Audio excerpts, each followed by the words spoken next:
Bonjour à tous et à toutes, j'espère vous retrouver en pleine forme.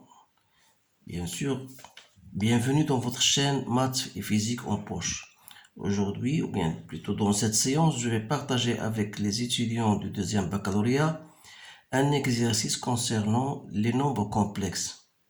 Donc, vous savez bien sûr que cette leçon est un peu plus ou moins compliquée. Il comporte certaines formules et certaines relations que vous devez retenir par cœur.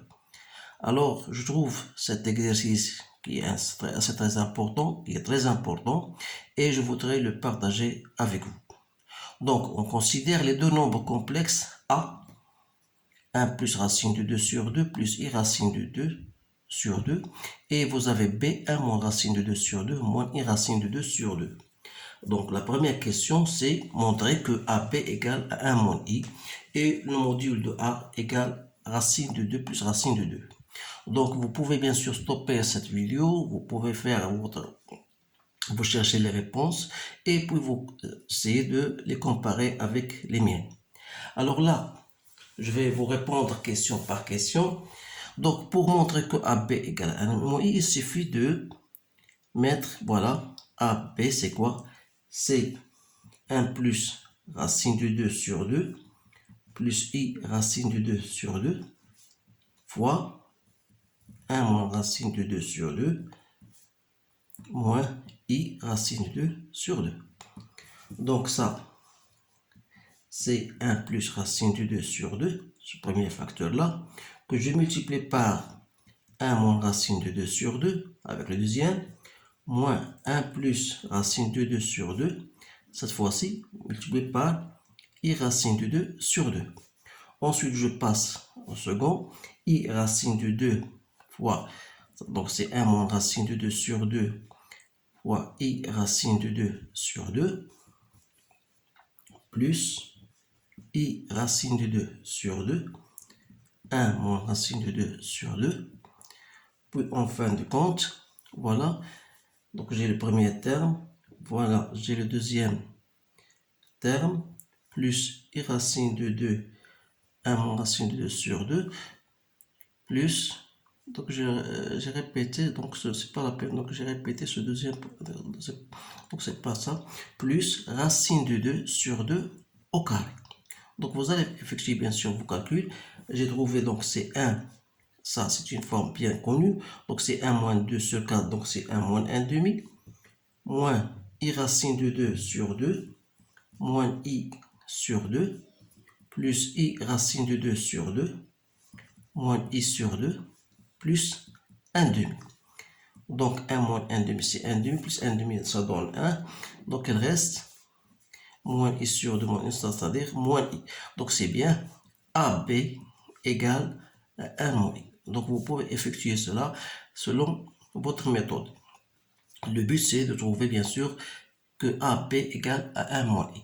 La deuxième question, c'est un peu difficile. Montrer que 1 plus cos de θ plus I sin θ égale à ça. Donc ça, vous devez connaître certaines formules trigonométriques que vous avez déjà fait les années dernières, surtout en première année baccalauréat. Donc vous savez que cosinus de 2 θ égale à 2 cos carré de θ moins 1. Alors, si j'écris cos de 2 θ sur 2, je peux l'appliquer pour cos de 2 θ sur 2, c'est 2 cos carré de quoi? De θ sur 2 moins 1. Ce qui veut dire que cosinus de θ, c'est quoi? C'est 2 cos carré de θ, donc c'est cos de θ plus 1, c'est directement, c'est 2 fois cos carré de θ sur 2. Et par conséquent, 1 plus cos de θ plus I sinus de θ, c'est quoi? Donc 1 plus cos de θ, c'est 2 cos carré de θ sur 2, plus I sinus de θ, c'est sinus de 2 θ sur 2, c'est-à-dire il y a 2 sinus de θ sur 2, cosinus de θ sur 2. Pourquoi? Parce que vous savez une autre formule, sinus de 2 θ, c'est 2 fois sinus de θ, cosinus de θ. Donc si je remplace θ par θ sur 2, je trouve, c'est 2 fois sinus de d'état sur 2, cosinus de d'état sur 2. Donc là, je peux mettre cos de d'état sur 2 en facteur de quoi? De cos de d'état sur 2 plus i sinus de l'état sur 2. Voilà, on a bien obtenu le résultat.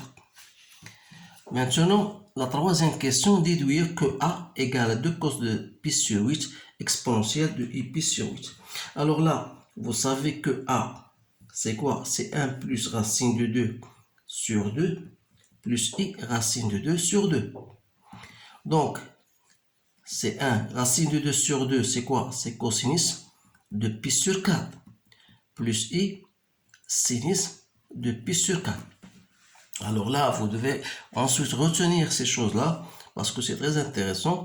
Donc, en appliquant la relation qu'on a déjà trouvée dans la question 2a, 1 plus cos de d'état plus i sinus de d'état est égal à 2 fois, voilà, 2 fois cosinus de d'état sur 2, d'état c'est pi sur 4, lorsque je divise par 2, ça donne pi sur 8, cosinus de pi sur 8 plus i sinus de pi sur 8. C'est-à-dire, c'est 2 fois cos de pi sur 4. Il faut savoir que cos de d'état plus i sinus de d'état, c'est l'exponentielle de i d'état. Donc, exponentielle de pi sur 8. Voilà A. Donc, c'est bien notre résultat qu'on doit trouver. Maintenant, la deuxième est déduire la valeur de cosinus de pi sur 8. Alors là, vous avez déjà trouvé le module de A, c'est bien égal à 2 plus racine de 2. Je ne sais pas si on a montré ça, parce que je n'ai pas répondu à cette question, je me demande pardon. Donc le module de A est égal à ça. Comment j'ai fait pour trouver le module de A? Donc il suffit de appliquer la formule du module. Vous savez que le module d'un nombre complexe, c'est racine de a carré plus b carré. La partie réelle au carré plus la partie imaginaire au carré en racine. C'est-à-dire c'est 1 plus racine de 2 sur 2 au carré plus racine de 2 sur 2 au carré. Donc vous allez effectuer bien sûr vos calculs et vous allez trouver facilement 2 plus racine de 2. Alors là, je reviens. On a le module de A égal à ça. Et vous savez que le module de A, à partir de cette relation-là, c'est 2 fois cosinus de pi, cosinus de pi sur 8. Donc, cosinus de pi sur 8. Alors là, je peux tirer cosinus de pi sur 8 n'est autre que le module de A divisé par 2, c'est-à-dire 2 plus racine de 2 sur 2. Donc, voilà la valeur de cos de pi sur 8. Je passe maintenant à l'autre question, question 3. On vous demande de déterminer la forme trigonométrique de 1 moins i et celle de b. Bien sûr, 1 moins i, c'est quoi? Son module, c'est 1 au carré plus 1, ça fait 2 racines de 2, fois 1 sur racine de 2, que je peux l'écrire de cette manière-là, i racine de 2 sur 2.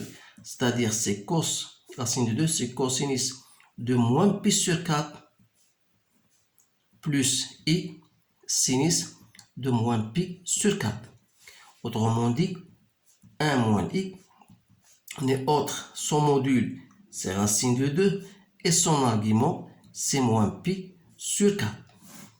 Voilà la réponse à cette question. Alors là, vous devez apprendre les mesures de certains angles connus, bien sûr, pour vous faciliter la tâche.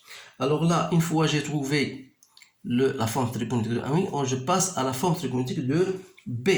Alors là, on vous a donné une chose, c'est que AB, vous avez déjà montré que AB égale à 1 moins I. Alors là, pour trouver B, il suffit d'écrire 1 moins I divisé par A.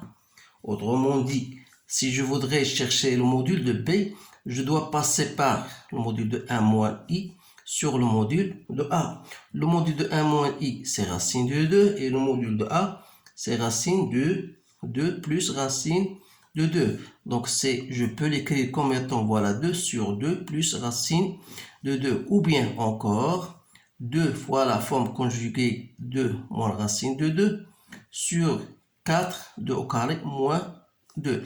Donc, ça va me donner enfin 2 moins racine de 2. Donc, voilà, j'ai trouvé le module de B. Donc, qu'est-ce qu'il me reste? Il me reste trouver l'argument de B. L'argument de B, c'est argument de 1 moins I moins argument de A, d'après cette formule-là. Argument de Z sur Z' est égal à argument de Z moins argument de Z'. Donc, argument de 1 moins I, c'est déjà moins pi sur 4. Argument de A, c'est déjà, on a trouvé, c'est moins pi sur 8. Donc, ça va me donner moins 3 pi sur 8. Alors là, finalement, j'écris B sous la forme. C'est module 2 moins racine de 2. Et son argument, c'est moins 3 pi sur 8. Voilà la réponse à cette question. Alors là, je passe maintenant, on vous dit dans un repère orthonormé, on considère les points A, B et C, respectivement d'affixe A, B, C, tels que OA, CB est un parallélogramme. Alors là, on vous demande de déterminer l'affixe de grand C, bien sûr, puis la mesure de l'angle orienté. Alors, pour vous bien éclaircir cette question, alors, puisque OACB est un parallélogramme, vous savez que le parallélogramme, voilà sa représentation. Voilà OACB. Dire que ça est un parallélogramme, vous devez avoir, bien sûr, OA égale à BC. Donc, OA doit être égal à BC. De même, OB égale à AC. Donc, on va considérer celle-ci. Donc, dire que OA égale à BC, ça veut dire que A moins l'affixe de O, c'est 0, égale l'affixe de C moins l'affixe de B. Alors là, je tire C, c'est quoi? C'est A plus B. En faisant le calcul A plus B, vous allez trouver 2. Voilà la réponse à cette question. C'est très simple. Donc, pour la mesure OA, OB, cette mesure-là n'est autre que argument de B moins O. Donc, c'est B sur A. Donc, c'est argument de B moins argument de A. C'est-à-dire, moins 3 pi sur 8, moins pi sur 8. Donc, ça me donne moins 4 pi sur 8, soit encore moins pi sur 2. Alors, cela veut dire quoi? Ça veut dire que OA est perpendiculaire à OB. Alors, si OA est perpendiculaire à OB, et comme OACB est un parallélogramme, cela ne peut être juste que si OACB est un rectangle. Ça veut dire, vous savez que dans un parallélogramme, les angles qui sont affrontés sont égaux.